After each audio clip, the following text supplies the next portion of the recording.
A big game Friday night and a special game for yourself, having been with Rovers. Yeah, it's always they're always big games when Rovers come down. But like you say, when I played for them for a couple of years, and still know a few players there, and the people behind the scenes are good people, and I got on well with them. So it's always nice to play them, and as well we need a big crowd and a good win for ourselves, really. And good memories of the games in the league this year so far. 2 victories, 2 clean sheets. Yeah, definitely. I think especially the second one up in Tala was probably our best away performance of the season, really. And, it was a good feeling just before the break to beat them up there. So that's what we're looking for to do. I think it's going to be a different proposition playing against them this time with the new manager coming in. A lot of their players are playing probably for next season. So it'll be a different game, but we know what we're all about, and I think we're confident enough of getting a decent result again. And things taking a bit of a lull, 8 points out of the last 18 in the league. Is that a worry for you? I think we're not really looking into that too much. I think we were talking about it the other day, and we took 24 points out of the first series of games, 22 out of the second series of games. I think we'll only think it's a lull when we come down and sit down at the end of the season and see how many points we got in the last third, really. I think this time of year every game's tough, whether you're playing a team that is bottom like we had against Athlone the other day, or you're playing the top teams. Every game's a tough game, everyone's playing for something, or players are playing for something, so it's different. So I think we just take every game that comes now. I think we try not to look at other teams where they're doing. I think we've put ourselves in a great position. If we can stay where we are, I think we can be happy, and we'll see where it leaves us at the end of the season, really. August was tough though, 7 games, including the 2 in the Cup, in 4 weeks. It's a tough schedule.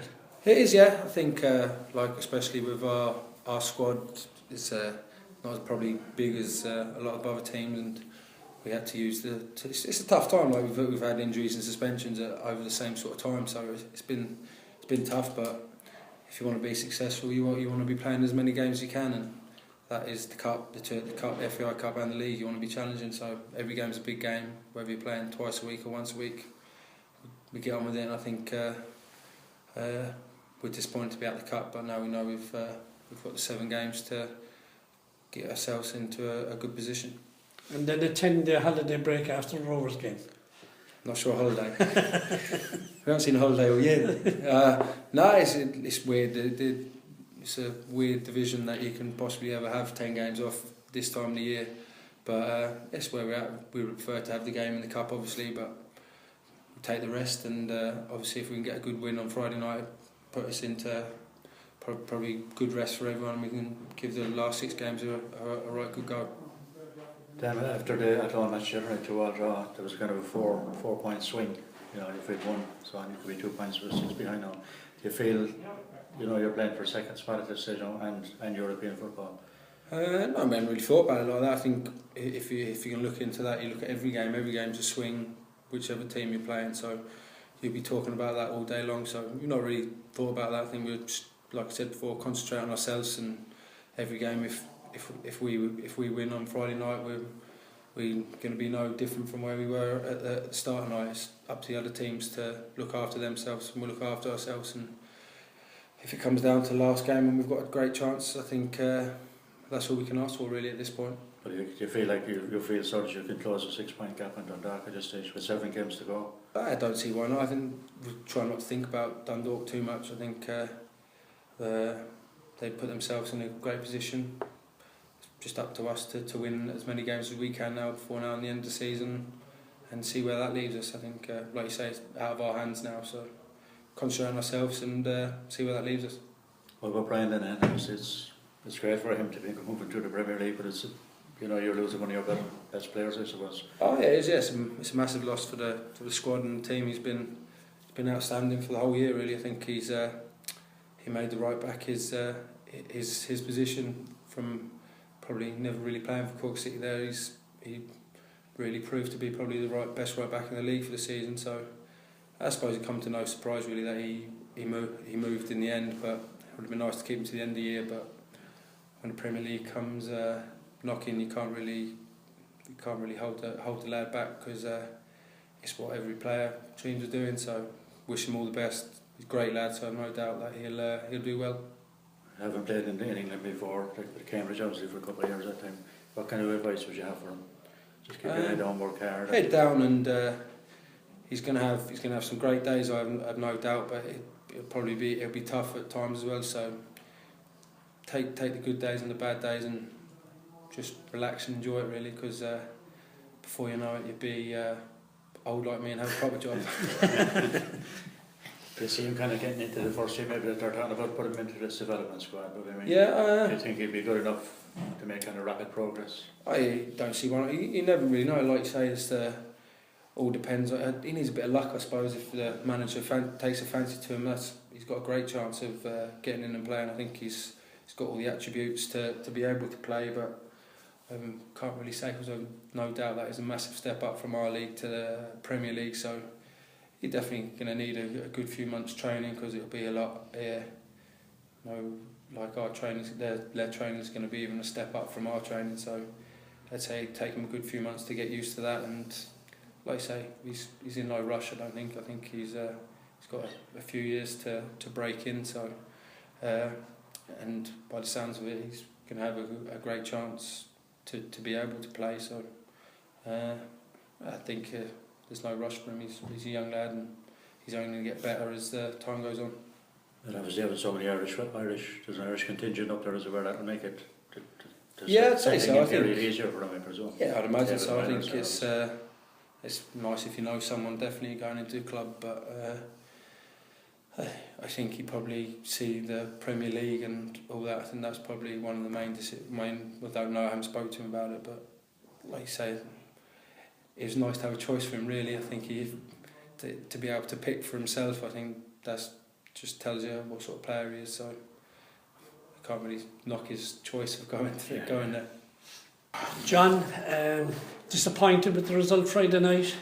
Yeah, of course we're disappointed, because obviously our aim was to get 3 points, but on the balance of play, I think it was a very even match, and I suppose the downside for us was that when we got the second goal, that Lone scored so quickly. But I keep saying to the lads, you just have to keep focused. We're in training this morning. We have a huge game on Friday night, and what a better way. So I've tried to hopefully that we could bounce back to play Shamrock Rovers. So we've looked at it, and it was disappointing, but you just move on. The thing in this league is that when you put a few wins together, everyone goes over the top and says how great you are, and when you lose a few or draw a few, they say how bad you are. So the beauty in this league is that you can bounce back so quickly, and hopefully Friday night we can do that. Are you worried at all about the fact you're going to take 8 from 18 points in the league, even though August was a very, very tough schedule? Well, we don't look at it that way, I suppose. What we look at it, we break it down into the sections of the 3 sections of the league, and 24 points the first section, 22 the second, and we've 8 out of 12 in the third. But look, it's no different when you're winning. You have to keep your feet in the ground. You can't get carried away and think that you're unbeatable. At the moment, there's no doubt about it. It's a tricky situation. We've had a couple of draws and tied in with the cup games as well. It's been it hasn't been pleasant, but at the same time, there's good character in the team. Fantastic young players. They've done fantastic all season, and it's, you're in the run in now, and there's a lot of extra pressure, and you have to deal with that. And no better way than Friday night with Shamrock Rovers coming to town, new manager in place. He's obviously G'd them up a bit, and they're after getting a few good results. But at the same time, I'm hoping that we'll get a huge crowd out. We're second to the table. There's a big night. A lot of people think it could be the night that could define the league, because obviously if Dundalk beat Pats, they're probably going to win the league. But at the same time, there could be a lot of changes after Friday night. The crucial thing for us is that we're at home, and again, like I'm saying, our support has been fantastic all year, and hopefully the crowds will come out in huge number and hopefully cheers on to a victory, because we know how big the game is against Shamrock Rovers. And obviously, if they come down to us and win, it means that they're just behind us in the table. So it's a big game on all fronts.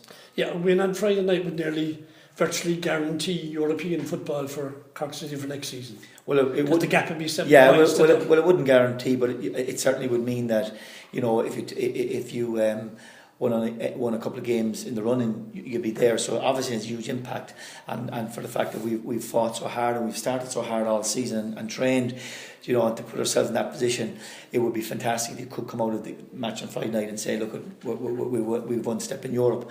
But at the same time, when you're on a tricky run, and the confidence of the team has been down a little bit. It's my job to bring their confidence up, and I suppose hopefully the job of the supporters, when they come out numbers on Friday night, that they get behind the team to lift the team, because the team needs a lift. But at the same time, I suppose we look at it that we are close to Europe, and it's when you're down like that, the only people that can pick yourself up is yourself. And I've been telling the squad that as a group we have to pull together and really try and dig out the results Friday night and get over the line. Well, the biggest home crowd of the season so far was Rovers in the first round of fixtures. Yeah. And the atmosphere that night, we really need that on Friday night. Absolutely, and I suppose look at them. I suppose again I'm appealing to the crowd counting huge numbers. It's we've only 4 home matches. Obviously, people see this one as the big one. It's so tight because the table is tight with the fact that they're just behind us. So we really need the crowd to come out in force, and I'm hoping to come out early. Do you know what I mean? And get the noise going, and like the last home match against Rovers, the noise in the ground 15-20 minutes beforehand was fantastic, and hopefully we can get that atmosphere again on Friday night. Injury situation. Rob Lehan is just back, won't make Friday night. Michael McSweeney is still carrying a knock, but should be back training later in the week. And other than that, really, I suppose we'll nearly have everyone else to pick from. Just a couple of things there. You said, first of all, talking about the criticism. When you're winning, it's fine. When you're not, the criticisms are out there. Are you getting a lot of negative feedback when dropping points? And well, look, I suppose, look at, we're all frustrated, because we've come a long way, and expectations probably went from the start of the season that hopefully we can be competitive to all of a sudden we're going to win the league, and you have to be realistic, and there's a plan in place here, and we're working really hard, and I'm trying to turn the club around, and I think the management are working hard, and we brought in a lot of players that are doing great, and it's a situation where everyone's really done well, but at the same time you look at Dundalk, they've been up at the top of the league for the last 3 seasons. Stephen has turned around and done fantastic, and they've been second last year, they're up at top this year. Looks like they're going to win, but who knows, they may not.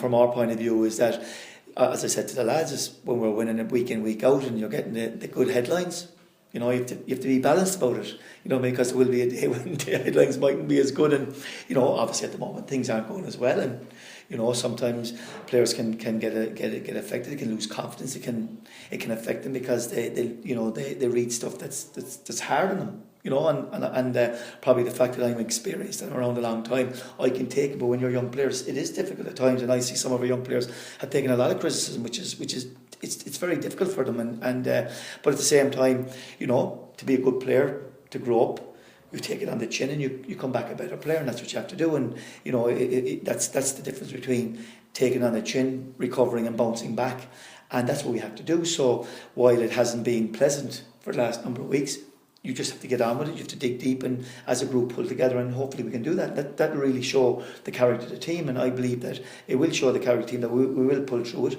But at the same time, that lots of teams, lots of players can't cope with that. So hopefully that won't be us, and I believe it won't be that the lads are strong enough to deal with that. And not for a minute suggesting that you're conceding defeat in the title race, but is that the line of thinking you put to players when you're saying, look at the big picture here and the progress we've made this season, and seeing out the end of the season strongly? Well, we concede nothing, yeah, and I keep saying, in the team meetings, we have to go back to our true values, which is working hard, being honest, giving our supporters that when they come off the pitch, win or lose, that they can say, well, look, they've done everything, and that's all you can ask for. And at the end of the day, the true reflection of the season will be where we finish. And I just feel at the moment that some of our lads have taken criticism, it has affected them.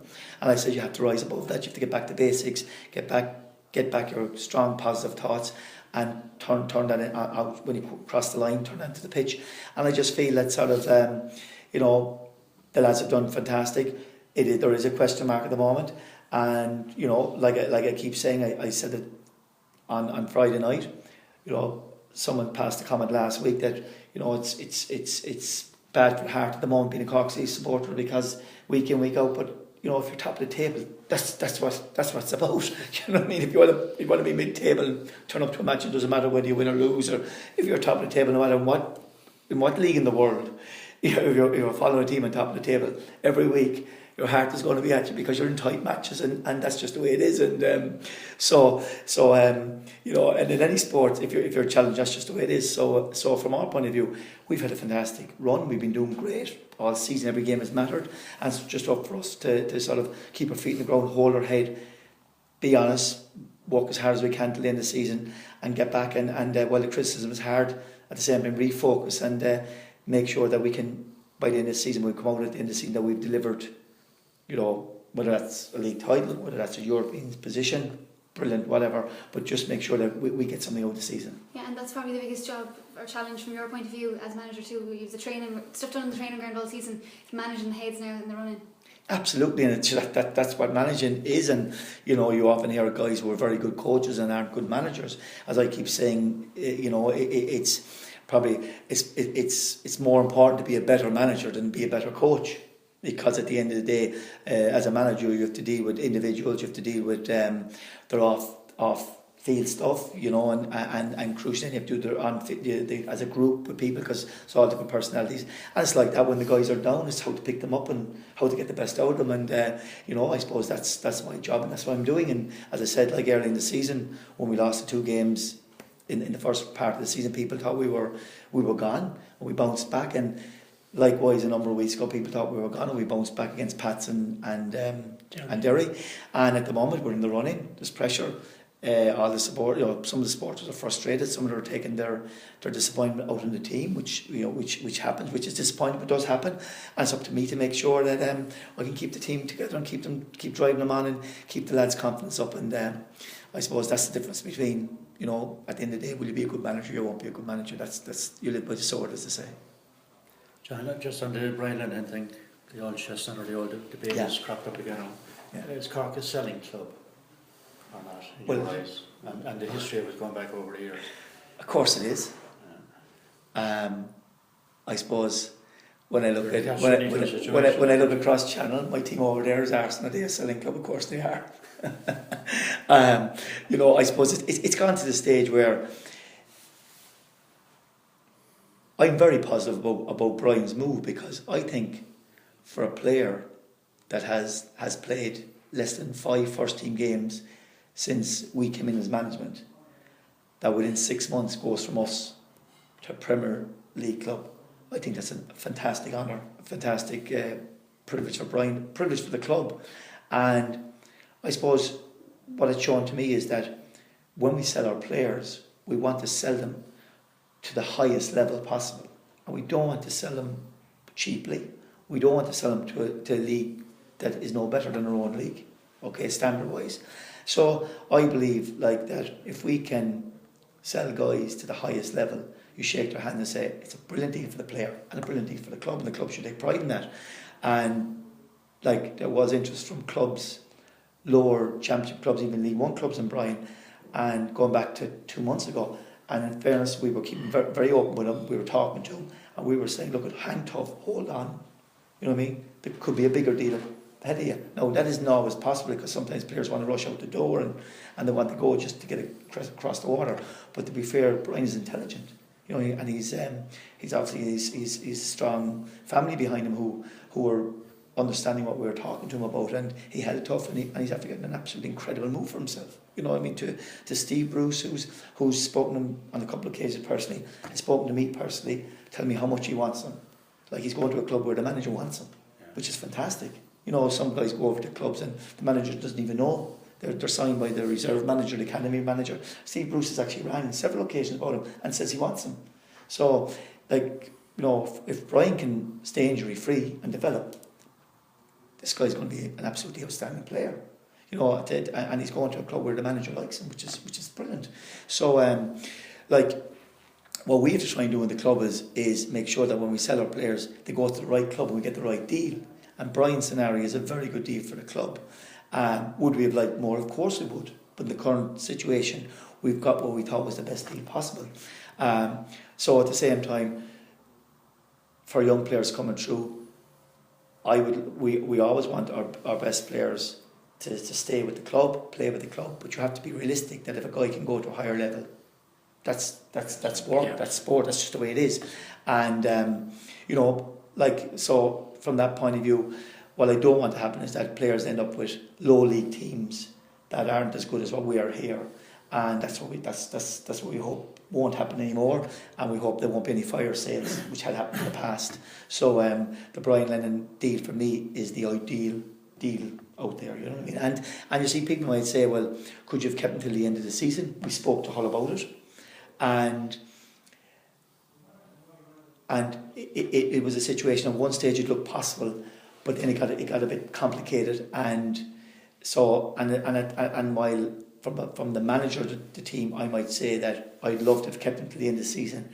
When you weighed up all the scenarios, and Brian himself, it got very complicated, and then I suppose we got to keep him as long as we could, and that was it really. The sale as well helps in the survival of the club here, for lack of a better word. Well, look, we all know the history of Cork and Cork soccer, and teams going bust, and even our own club here, like we've been in trouble when I was a player 2 or 3 times. We've been in trouble since, and at the end of the day, what Brian's money will go to hopefully is the development of, while people say will it go back in for me into bigger budgets and more players coming in, certainly a small percentage of it will for next season, and I'm hoping that. But crucially, what we have to try and do is build our foundation. We're still in existence 30 years. We don't have any ground. We've a fantastic facility out here in Bishopstown which we're renting, but we all know that within the next 3 to 4 years that's gone. So what we have to do is get a base, or tie up with a club where we're either long-term tenants or have our own base, that we can guarantee that it's for our under 17s or under 19s or reserve team, whether we're in the first division next year with the second team, that we have a proper base. And like you look at Cork soccer historically, they've never had a base. So we've Turner's Cross as our venue for match days, which is fantastic. But we need a full-time training base that's our own, and I suppose hopefully that's where that money might come into play. And I know behind the scenes the club have been working actively in trying to pursue possible venues, and they've done a lot of work on it. But but it's difficult because it's to get the right venue, and then it's to get the right venue at the right price. And but hopefully Brian's money will go towards that. And plus some of it obviously hopefully will come to the first team squad as well. You consistently said week in, week out to us that let's have a look at where we are at the end of August. We're at the end of August. You must be happy, second in the table, first season in. Well, I suppose as the lads in the office, or John Cotter and the lads would know, I suppose I'm never happy, but whether that's a good thing or bad thing, but you always want to do better, and look, we're at the end of August. To be fair, we've made massive progress, but at the same time, I don't want to see the progress that we've made fall away over the next 4 or 5 weeks. We want to hang in there, because our goal was, first of all, to get European football. We're on track for that, and so that's I suppose. So maybe I might say that come to me at the end of September, and I might be a little bit happier, and then again I might not. Thanks, John. Okay. Thanks, lads.